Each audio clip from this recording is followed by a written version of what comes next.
Too deep, how are you? When I heard that you were missing, my heart was filled with worry.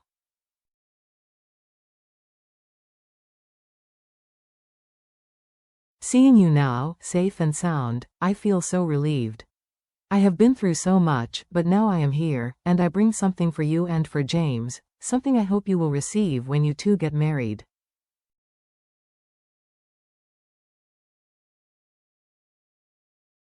You don't need to give me a gift, your presence is already a gift. To all who will listen, may health and peace always be with you.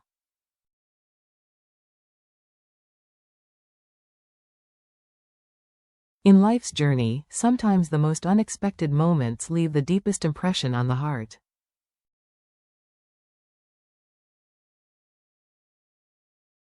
As the sun slowly set behind the golden rice fields, Father James returned to the peaceful village with a simple but profound gift. No gilded box, no ostentatious display, but a gift steeped in memories, understanding, and quiet love.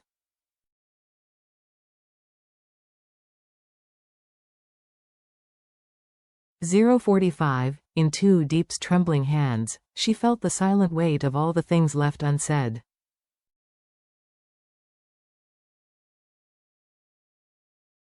She was silent. The tears that fell carried all her emotions in that moment. She realized this was not just a gift, it was acceptance, healing, a father's blessing for a love that had been through so many storms.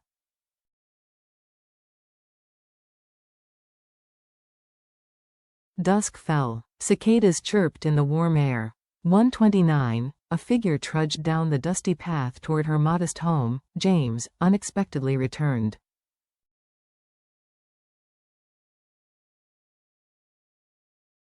He had been away for months, forced to leave for her safety, to protect her from the turmoil caused by John's revenge plot.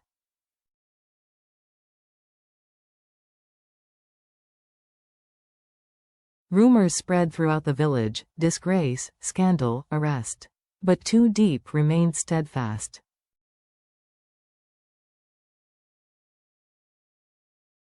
Through lonely mornings at the market, through quiet nights under dim lights, she clung to an undying hope.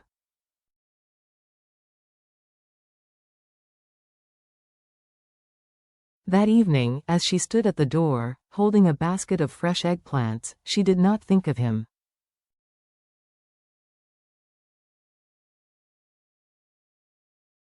But when she looked up, he was there, thinner, more tired, but still with that unwavering love in his eyes.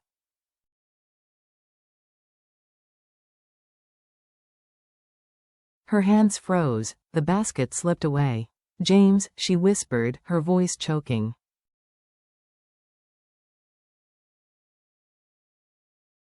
There was no pomp, no preamble, just quiet steps and a thoughtful expression. Then, from the pocket of his frayed coat, he pulled out a small, carved wooden music box.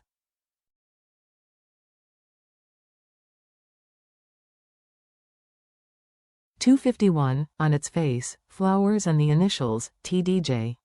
His voice was hushed, and he explained, "This is your father's."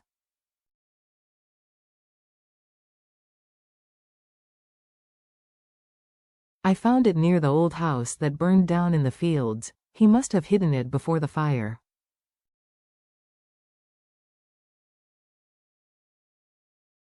"Inside, I found the lullaby he used to hum to you when you were little. Perhaps you would like to hear his voice again."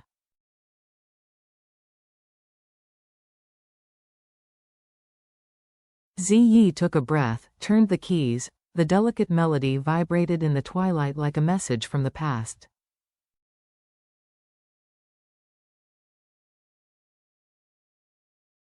Tears fell, choked sobs vibrating in her chest. She covered her mouth, trying to contain her sadness, but it still came out.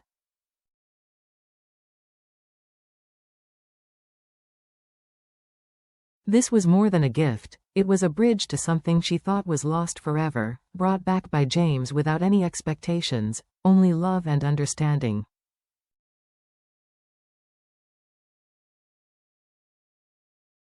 She stepped forward, her hands shaking, and hugged him. "I missed you," she whispered.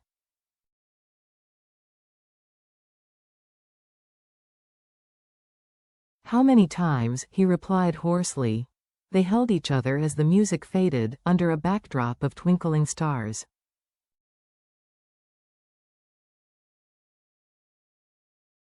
It was then that she understood, he had not come back just to clear his name or start a new life.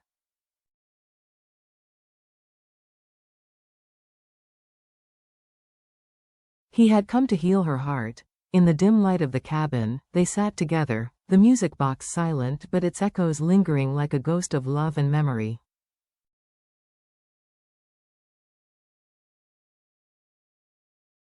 Then James took something else from his pocket. He did not open it right away. He looked at her, really looked at her, the girl who had sold vegetables, her hands dirty, her eyes bright with hope.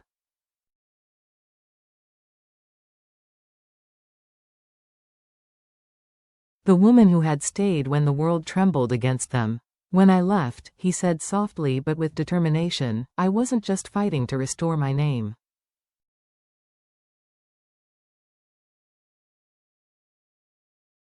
I was fighting to return to more than love. I was fighting to return to commitment, to truth, to a heart that would always choose you.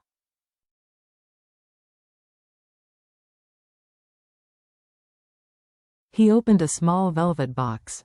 Inside was a gold ring with no gemstones, no diamonds, no glitter, just an inscription. Where you are, I am.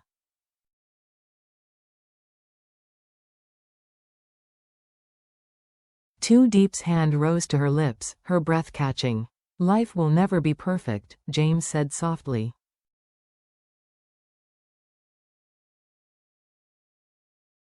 But if you're willing, if your heart still yearns, will you marry me? The silence stretched, thick and full of meaning.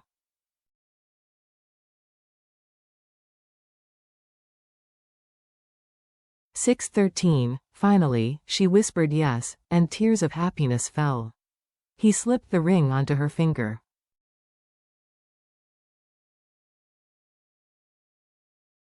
In that moment, nothing existed but the two of them, souls tormented by fate but still steadfast, tightly bound against all storms.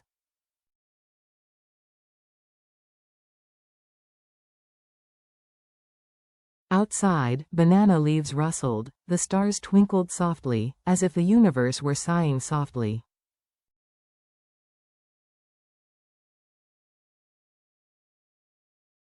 In the following weeks, the village bustled with a rare warmth. Neighbors who had once whispered doubts now brought blessings, vegetables, hand-woven wedding souvenirs.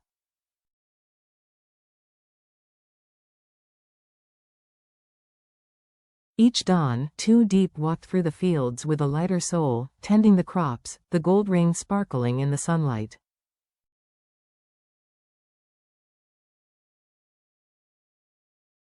She felt no urge to change, to reinvent herself for him. He had loved her for the image of a humble girl at the market, who fed the hungry, who stood firm when everything collapsed.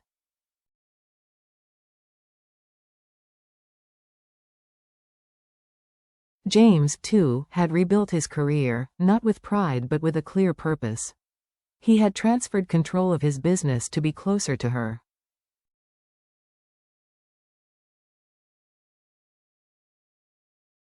The scandal had tarnished his name?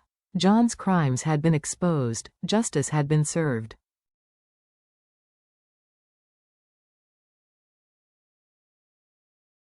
But James never gloated. Instead, he quietly cared for what mattered most: loyalty, humility, and love.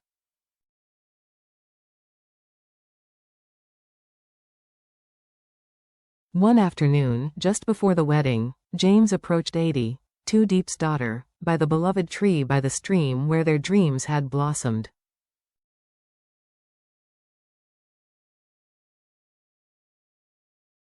Holding her mother's scarf and a bouquet of wildflowers, she smiled. "For Mom," she said.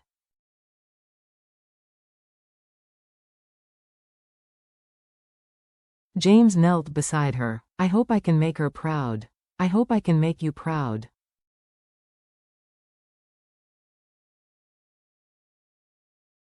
"You did," Diep whispered, igniting love in that moment. The wedding day arrived, simple yet brilliant.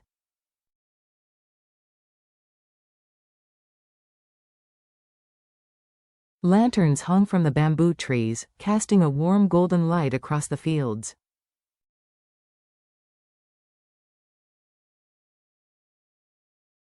Diep wore a white dress embroidered with banana leaves and lotus motifs, sewn by her aunt's gentle hands.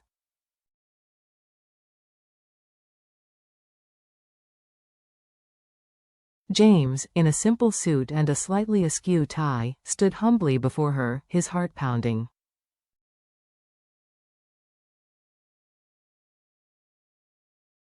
Under the ancient tree, surrounded by people who had witnessed their trials and triumphs, they exchanged vows not as characters in a fairy tale but as real people, scarred, challenged, but still deeply in love.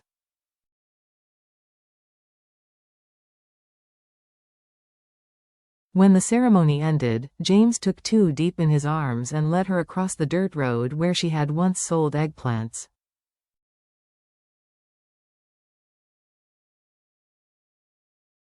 Where he had stood rooted to the heart of her world, they now walked together, companions, equals and utterly devoted.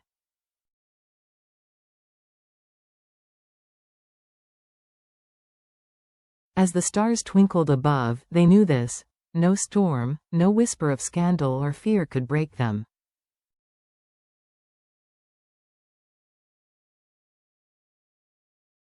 Love had won.